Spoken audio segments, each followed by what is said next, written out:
take a sip of your coffee, and just read through it. We'll be right here when you come back. All right, you're back. You've read through the whole list. That's lovely. Let's talk about it.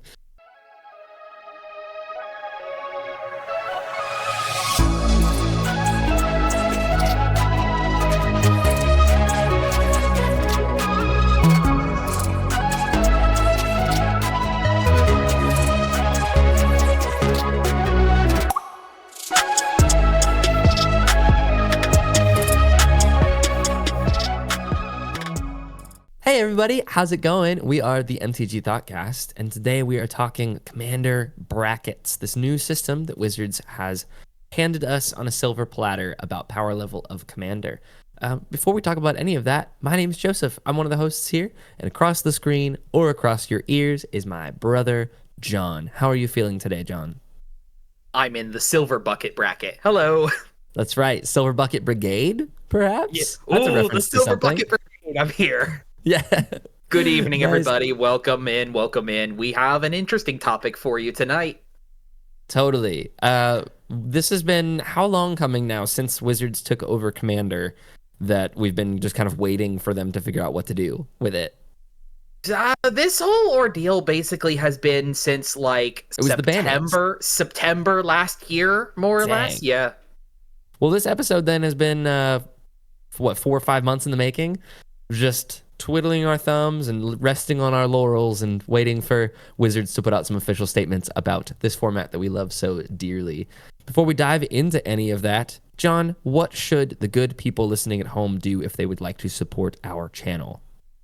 All right, here you go. So here's your brackets for the channel. Bracket 1, be sure to like, comment, and subscribe. Of course. That puts you in bracket number 1. Bracket number 2 is listening on Spotify as well. You all are bracket number 2. Thank you for listening. We love having you here as well. The real MVPs are bracket 3, which is our friends on the Discord, which you can join by following the link in the description below. Completely free to hang out with us. We don't like your money. We just like your robots. Wait.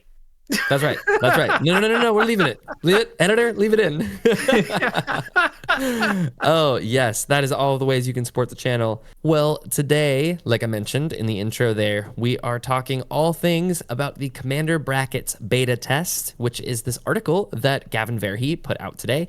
Today, as of recording today, that goes over some of their matchmaking system that they've been working on and developing. The hope was that this would be available for the last MagicCon, but since this weekend, at the time of recording, is MagicCon Chicago, they now are premiering this in its beta test form for MagicCon Chicago. And it's a replacement of the, oh, my deck is a power level 7 conversation that you have prior to a Commander game. So they're just giving you some tools to help you find a Commander play group that you like playing in and plays at the power level that you'd like to. And so rather than going from the sort of usual 0 to 10 that doesn't work, as we all make fun of, the whole my deck is a level 7 with no prerequisites and absolutely zero evidence put behind it, this is a guideline or some goalposts for how to stay in each of the different power brackets of Commander. John, do you want to give us a brief explanation of bracket number 1? Yeah, sure thing. So bracket number 1 of the 5 that's here, well, 5 semicolon, I suppose. We'll get to that. But number 1 is labeled as Exhibition. This is below pre-con level, incredibly casual, with a focus on decks built around a theme. Or some stylized this will be kitchen table, right? You built this from scratch. You're doing something This is less fun. powerful than the average pre-con deck. Does not include any cards on the Game Changers list. We'll get to that. We'll talk about that later. No 2-card combos, no mass land denial, or extra turn cards. Tutor cards should be sparse. Yes, absolutely. Which, again, we'll get to that later. But I almost want to say that this should just say no tutors. Obviously, there's cards like Diabolic Tutor. That's like the Diabolic Tutor, like yeah. Razaketh something or another, the one that cycles. Things like that. Thing. If you want to play those, as a spoiler, those are not on the Game Changers list. I would probably even argue ones that are like narrow specific, but not like Enlightened Tutor strong. Like you know how like Enlightened Tutor just goes Yeah, into yeah, yeah, specific yeah, grammar yeah. as well. Talking something like Like Guidelight Pathfinder from our yeah, previous episode. or like the sliver cycling one, you know, like Yeah, that's not exactly. even that's a tutor, but it is so narrow specific. You know what I mean? Nice. So Yeah. As an example for this, which I've tried to pull an example commander and strategy or whatever for each of the brackets. I'm saying that like if you've got like a Grizzly Bear Kindred deck with Ayula as the commander, I would say that's probably an exhibition deck. Maybe you're not playing Worldly Tutor. Maybe you're not playing like you're just like I'm slamming Grizzly Bears and Morrigan to Petroglyphs. That's my deck. This is how I would like to win. That's an exhibition game. Um, Again, nothing that's really game changing, like no super swingy cards, which there is a whole list of those, which we'll talk about after the brackets, as aforementioned. But so that's exhibition. I personally don't have any decks that are in this bracket, but I see why they included it there. yeah. The Um, only ones I could think of that maybe would come even close for me was maybe when we were doing those $25 decks, right? yeah, Like sure, I've still got my Golgari attractions one. That is hyper narrow, right? It's doing definitely. the attractions, it's artifacts, it's the most dangerous Yes. gamer. It's such a well-named tier because it's an exhibition. Like you're trying to show that the deck does something cool. This is the my deck is cool and does something bracket, but not the like I'm trying to win the game bracket. Which brings us swiftly over to tier number 2, which is they're calling the core tier. And this is the average current pre-constructed deck. Their prerequisites for this are no mass land destruction, no mass land denial, no chaining extra turns. This is a thing that they've focused on for both groups 2 and 3, that chaining extra turns is an optimized or competitive way to win the game. So if your deck is trying to chain extra turns, if you have a Narset deck, it's definitely not Enlightened Exile. That's the newest one. Whatever the OG Narset is, that was just swing extra turn, swing extra turn, swing extra turn, that would not be considered anywhere near the core realm, even if that's the only thing it was doing. Chaining extra turns, they have designated as too powerful for casual. There are no 2-card infinite combos. So that's a delineation here. And it gives some reference for why they don't put that into precons, because they feel that it's too powerful for that power level. There are also still no game changer cards. So nothing that's on the game changer list can be in core 2, which actually brings us to a good point before we go any further through this. This is not a concrete list. This is a beta trial that is meant to give you some talking points and some parameters for pre-game discussion of power level of your decks. And So you could just this is especially what they made a point to know about this as well. This is a sort of a guidelight post to what you described as for matchmaking, especially in unfamiliar scenarios.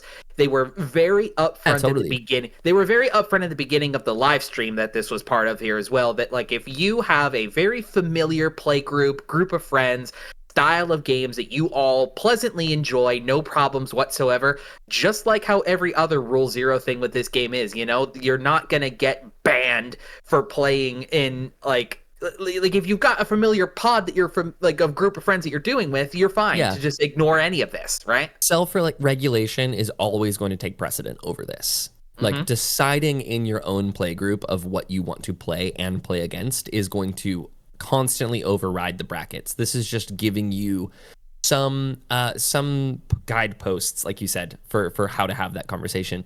It's also important to note that this is the beta test of it, which means that this was at least somewhat successful in alpha testing. So I have faith that they've put testing in and tried this out in enough play groups that it went well, that they're now putting this out publicly in beta testing. I also would bet that that's why this was delayed for so long, was that they have spent so long in alpha testing out how these bracket systems work that they now have landed on something that does at least start to work.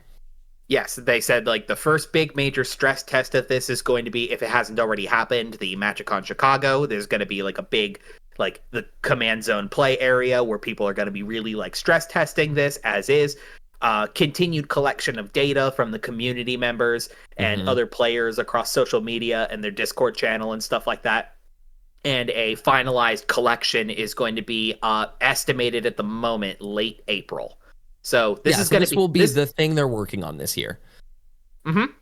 Well, that takes us straight over to... Oh, I'm sorry. The example for this is obviously a precon deck. These core decks, this power level 2 or tier 2 is your average precon that you've not upgraded. Has strictly not upgraded precon. Out of the box, you're sitting down against other precons or similar power levels based on the restrictions. And there are exceptions with that precon thing as well, like I have mentioned specifically stuff from like Modern Horizons 3 and Secret Lair products. Yes, exactly. That takes us nicely over to number 3, which is upgraded. John, tell me about upgraded. Yeah, so this is going to be probably the average that a lot of people are going to end up finding themselves, at least people who are experienced deck builders. They know how the gameplay works. They go to play at games quite frequently, and you know the game in and out. A lot of your decks are going to end up in this category here. So this is above a precon power. Decks are stronger than modern-day pre-constructed decks, but not fully optimized, and include a small number of the cards on the Game Changers list. I believe up to 3. It's 3. It is 3 cards from the Game Changer list. Which again, because this is not a concrete list, work with your play group on how many of these game-changing powerful cards you are all willing to play with and against in your own play groups, but they're recommending no more than 3. Upgraded still has no mass land denial, no early 2-card combos, not outright banning 2-card only late combos. Game 1. And you still also shouldn't be expected to chain extra turn spells together. Yep. That's exactly what I'm seeing as well. And my example for this was if you're playing some deck that's trying to use like the Blood Bond combo, the Sanguine Bond, Exquisite Blood, where like that is a 10 mana 2-card infinite combo that is not happening anywhere near the early game. And if it is happening that close to the early game, that means you're probably playing too many of the Game Changers in your deck. So this, to me, is where most Commander games will sit. The average Commander game is probably going to sit around this 3 range of the upgraded cards with very little of the Game Changers, only doing super late game cards or super late game combos. Because here's the thing, you got to end the game at some point. Like, someone's got to try to win. This is like I'm playing a deck with Approach of the Second Sun. This is my Tokasha deck, where like it plays in that realm, where like, which I do consider Approach of the Second Sun to be a 2-card combo.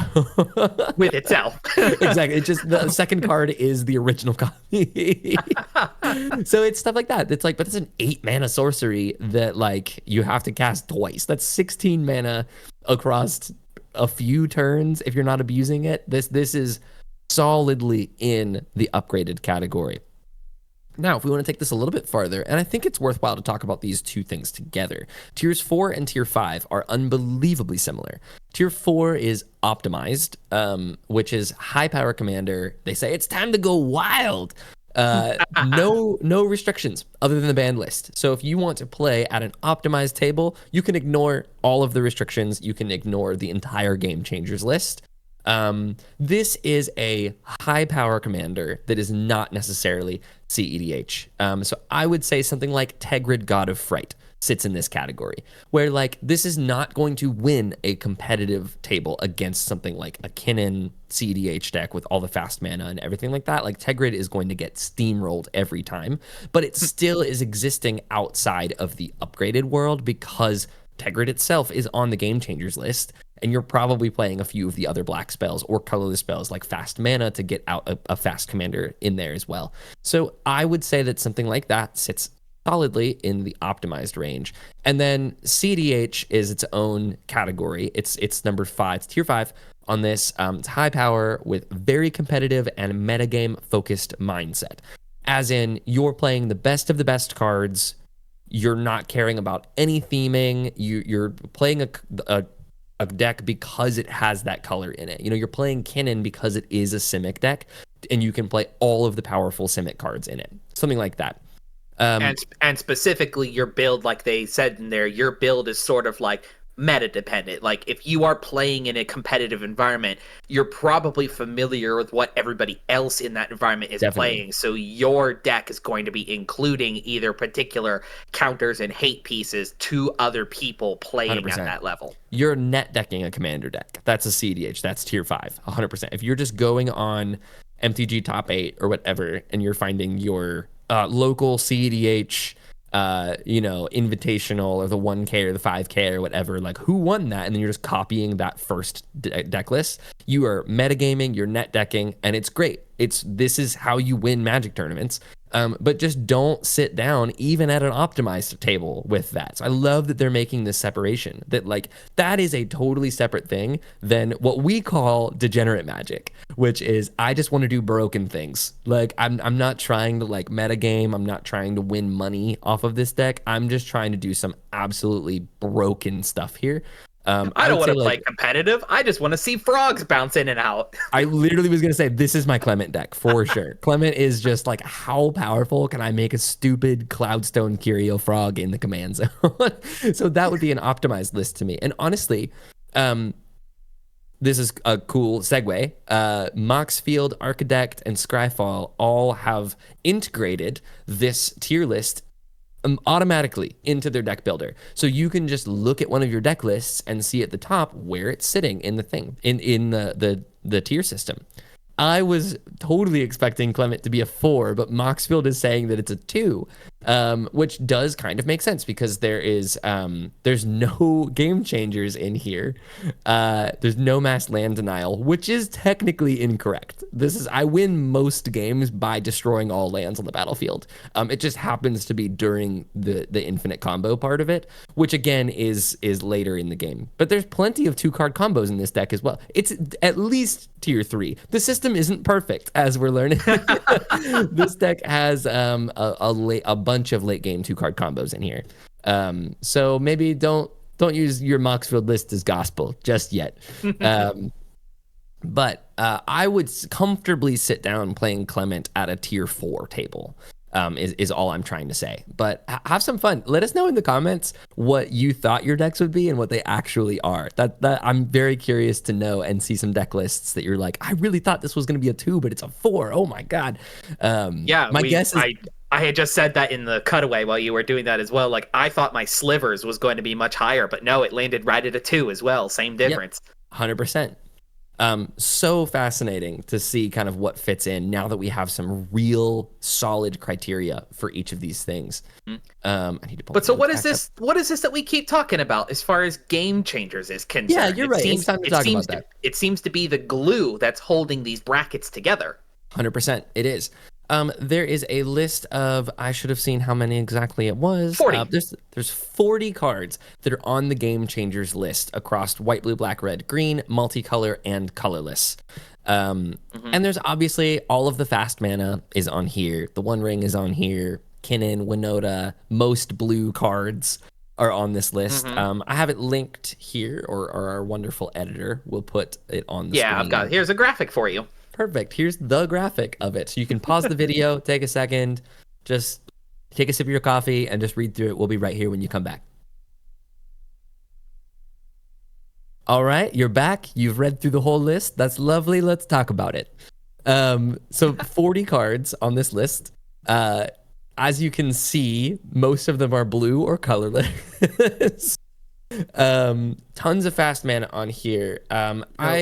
What I found the most interesting part about this Game Changers list, and they made sure to note this about this specifically, not only is this a selected list of cards that help define what makes a powerful deck powerful, this is also a watch list.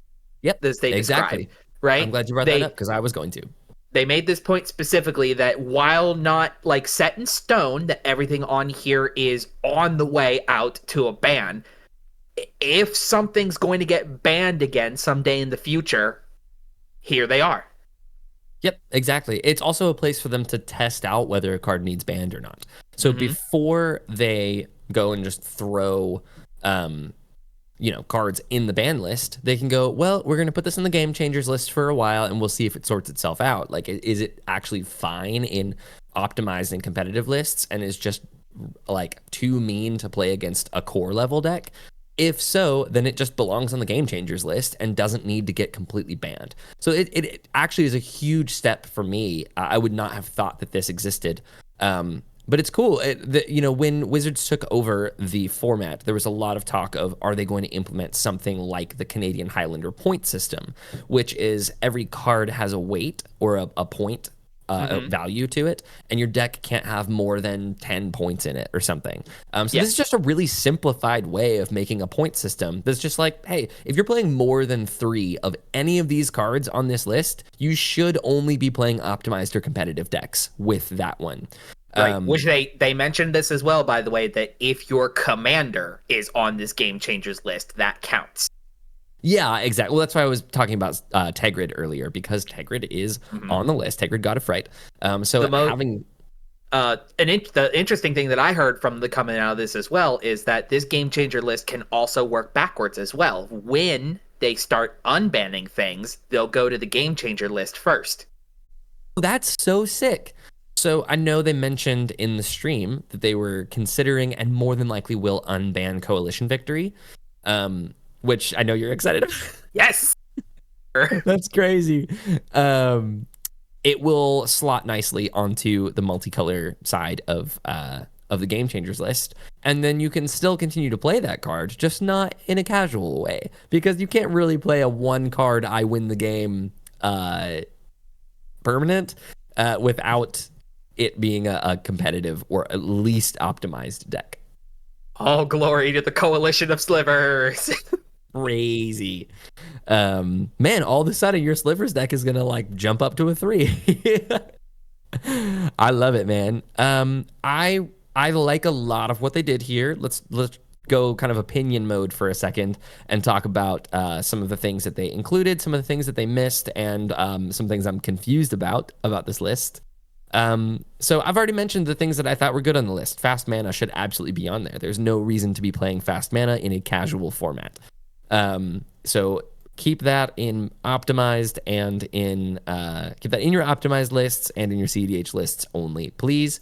The One Ring is included on here, which is a great hampering for it. This is them kind of slapping the wrist of the One Ring and those who are throwing that in a lot of their decks.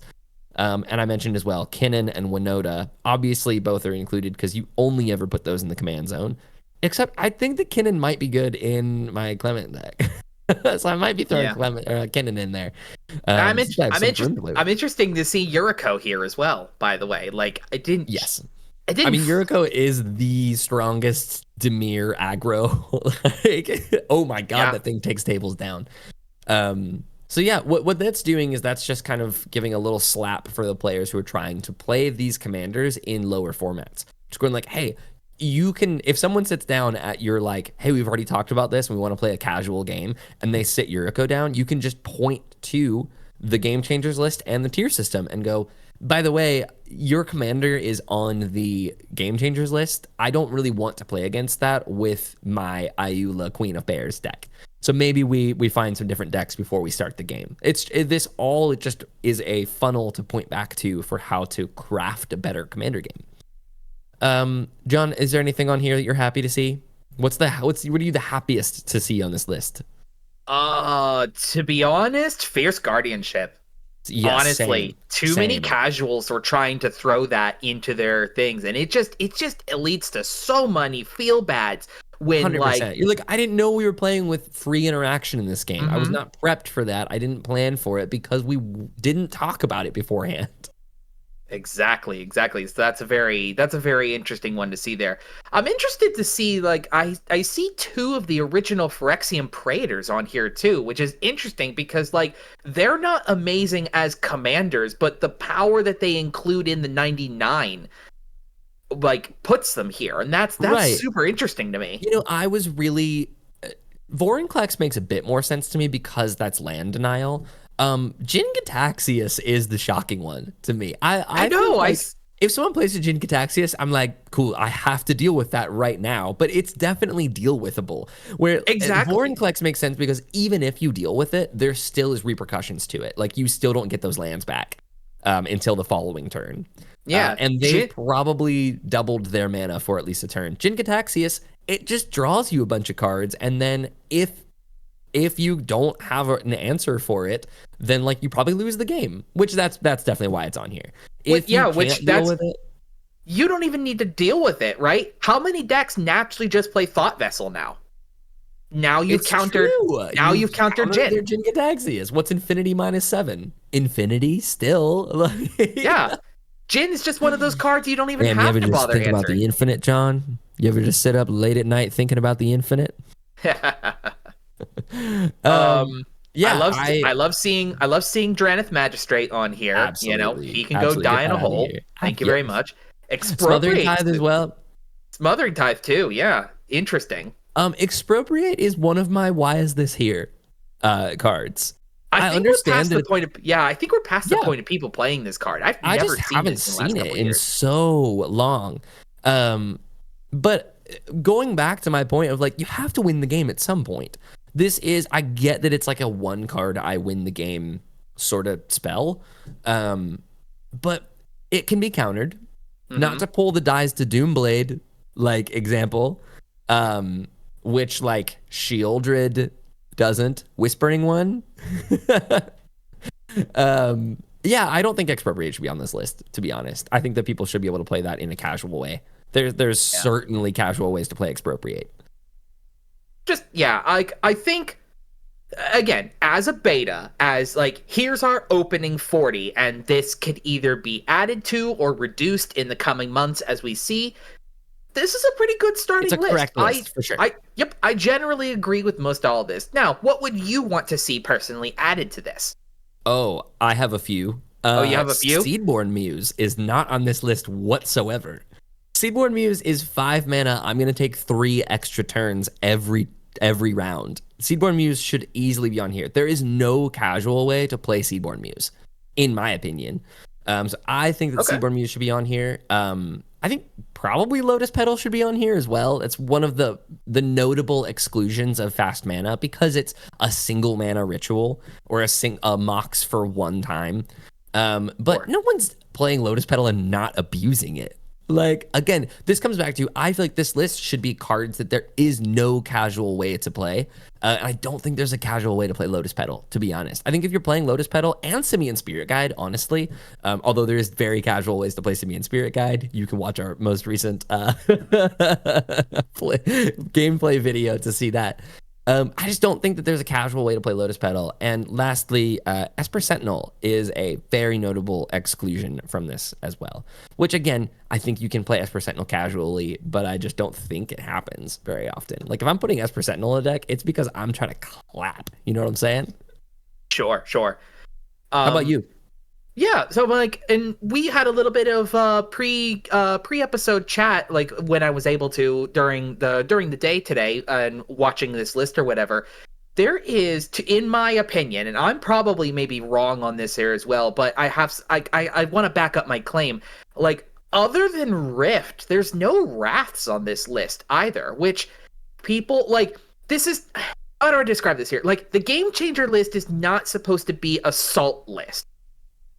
But you've got things on here like Force of Will and Jin Gataxias and Draneth Magistrate and Grim Monolith, all of which, according to, like, especially EDH Rec, people call these salty cards.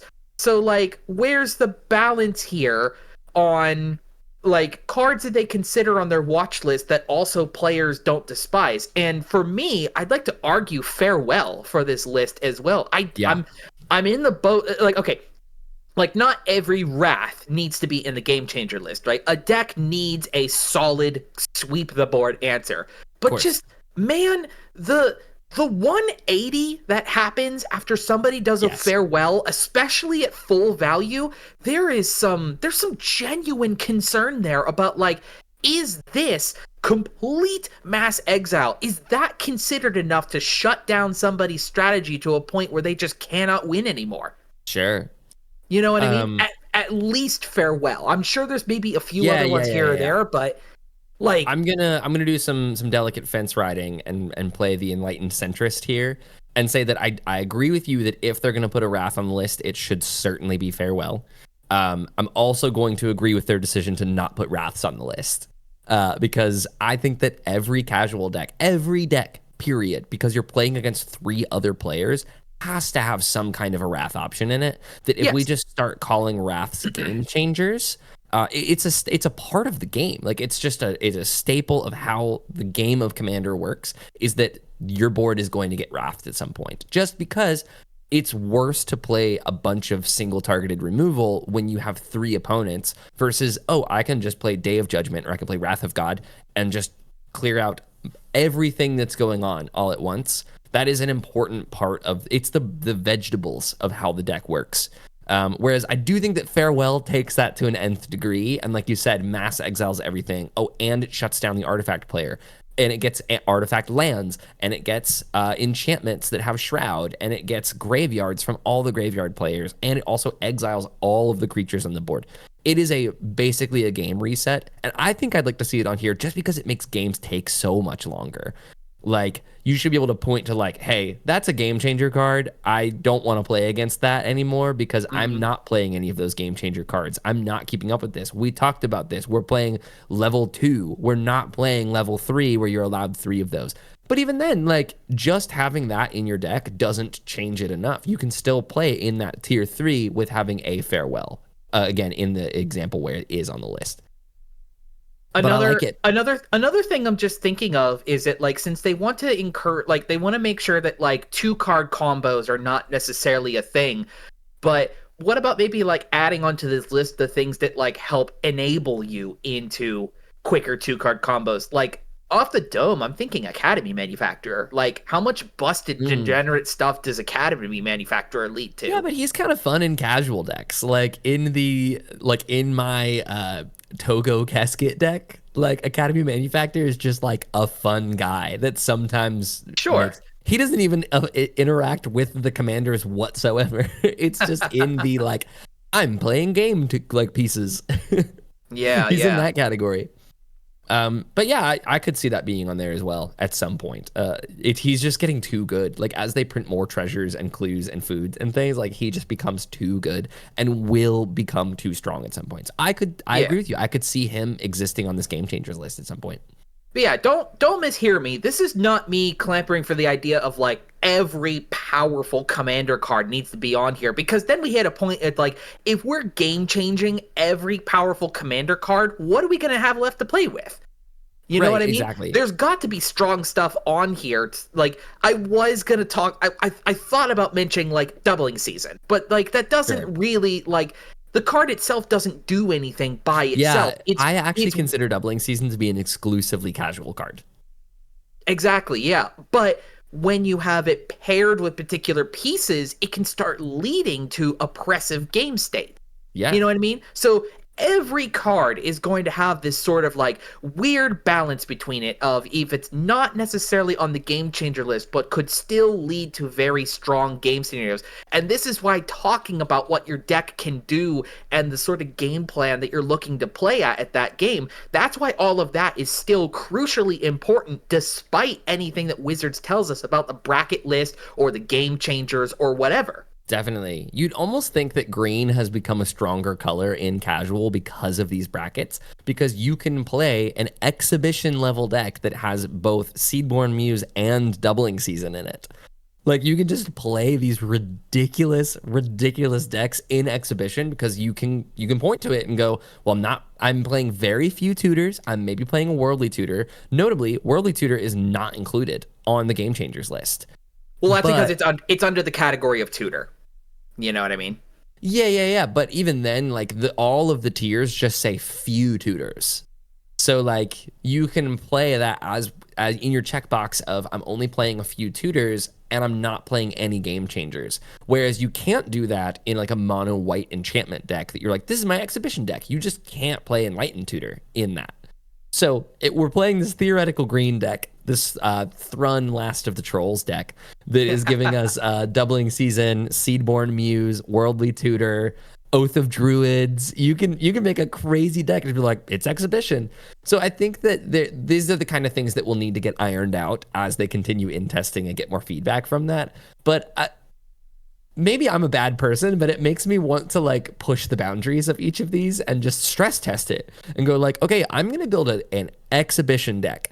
and just see if when I sit down and go, hey, I'm playing an exhibition deck. Do you also want to play an exhibition deck? And they do, whether it just stops and you can find some way to push all of these boundaries. But that's also just like, I'm a tester, I'm a researcher. I love seeing kind of the very edges of all of these restrictions. That's what beta testing here is for. You know what I mean? And I'm actually maybe the prime candidate for this. You know what's actually kind of real stupid and real dumb? I actually was like thinking like this would obviously end up being Kenrith, but I was thinking of like the opposite scenario of, what if we build a deck that's got all 40 of these?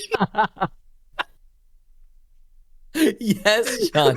Okay, here's what we're going to do. Next Thought Clash Live is going to be my turbocharged tier 1 deck versus your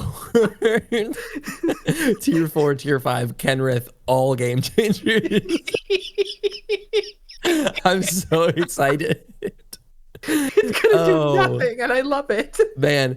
Well, with that, we've kind of reached the end of the whole presentation and the whole the episode today. The last thing that I wanted to mention is that I'm really glad that they called out CEDH as its own thing, separate from the rest of the commander list. I think that's kind of the reason why they've separated out 4 and 5, is so that they can maybe in the future start sanctioning competitive lists and sanctioning competitive tournaments, which is a plus and a minus. Obviously, if they are sanctioning it, then there's a no proxy rule that will happen at like Magic Cons and Star City Games tournaments or whatever. But it allows them to kind of do like CEDH Masters or whatever and just reprint CEDH level cards in a way that's like, these are not going to impact casual lists whatsoever. Like the Commander Masters in the environment where they are in charge of the game changers and the ban list is significantly better because they just have this list and they can go, great, we're not going to ruin casual games, but we are going to make the expensive cards cheaper. So that's what I see a lot of this as, which is really encouraging. Yeah, very cool. Like it's as the first, like we were all kind of skeptical, I suppose, at first. It's like, the people who print the cards are now going to be telling us how to play, and that initially read sort of weird, but like there does seem to be some genuine care and concern here for, once again, to emphasize that A, this is just the beta version of this. None of this information we've given here is basically set in stone. And B, like I was talking about, you've got your friends play group already. Who cares? You don't have to worry about any of this, right? Anything that was shown here today, exactly. If you guys know what you love to play, continue doing it. Hands off the wheel. It's just going to be interesting for especially like community members like us. Like, we are going to be playing with friends on our Discord channel, which you can join in the link down here in the description. Thank you for joining. Good plug, John. When we're doing like a spell table night, we can talk with these people who are a little unfamiliar in general of our, like, we're not a dedicated play group. We could be like, hey, what bucket are we playing tonight? And we can have several varieties of content amongst that. It'd be like, hey, we're playing at level 4 this evening, or some fun night or whatever. We'll all throw something at level 1 and we'll be playing all for exhibition. Like all exhibition level. But like, it's interesting. I like this guidepost direction. It's going to help. And as somebody who enjoys like learning lists, I'm very interested to start like getting this memorization of like what's called a game changer. And totally. Very interesting to see what is going to potentially be added or taken off of this list here, Agreed. Like I've got some brief little like facts right on here. Like at one, like Primetime is on the consideration to be put onto the game changer list. Yes, from ban. Dude. Give me my Primetimes back. What else did I see in here? Wheel of Fortune was on this list, got taken off, could come back. Like they're ready to start like fluxing this page, this list up and down, and like, hey, we're gonna pull things off the ban list, we're gonna bring things up. You know what I mean? Oh yeah. Well, I think what you naturally do is you go, can we just put the ban list on the game changers list? Obviously that turbocharges CEDH because all of these cards just like Hull Breacher gets unbanned in that case, but it doesn't taint the more casual decks where it's like, well, you can you can play a Hull Breacher in your deck as long as you don't have 2 other of these. Like if you start playing 3 or 4 or 5 or whatever of these game changers, then all of a sudden everyone's going to have a problem with you, and they're going to have some evidence to point to for like, why are you pub stomping us? Show us your deck list, please. I would like to see how many game changers you have in there and play a deck accordingly that matches the power level of that thing. So this is just good. There's so many different angles that this helps those conversations out with. Exactly. But yeah, I guess that's all I have on the subject at the moment. You got any other closing thoughts? No, that's me. This was a nice, clean, and concise episode. John, if the good people listening at home would like to write to you and get some correspondence, how could they do so? My home address is. We did that joke once already. No, that's right. We can't do this every week. Yeah, please be sure to leave comments down below. We both enjoy. One. Yep, we both enjoy answering and chatting with everybody who comments to us there. I already mentioned about the Discord. You can have direct access to us there, where I'm literally there all the time. My phone has it open all the time now. Me as well. I'm there. And we are now both frequently active on Blue Sky. Come Absolutely. Check us out there, right? We're both big fans. You can follow us either. These are all, just for reference, these handles are .bsky.social. You can find us at MTG Thoughtcast. Bluesky.social. You can find John at John-Thoughtcast, right? That's correct. Nice. And you can find me at Joseph-Thoughtcast. So you can just give us little tweets. Are we calling them tweets? We can call them tweets. I don't know what they call it. I think they just call them posts. But posts. You can post at us, and I'll post back at you. But that's been this week's episode of the MTG Thoughtcast. Let us know down below how you felt about it and any topics you want to hear us talk about in the future. John, it's been a pleasure hanging out with you, talking to you this evening. Listeners at home, we'll see you next time. Have a great one. Thanks for watching the MTG Thoughtcast. Enjoy Bucket 3.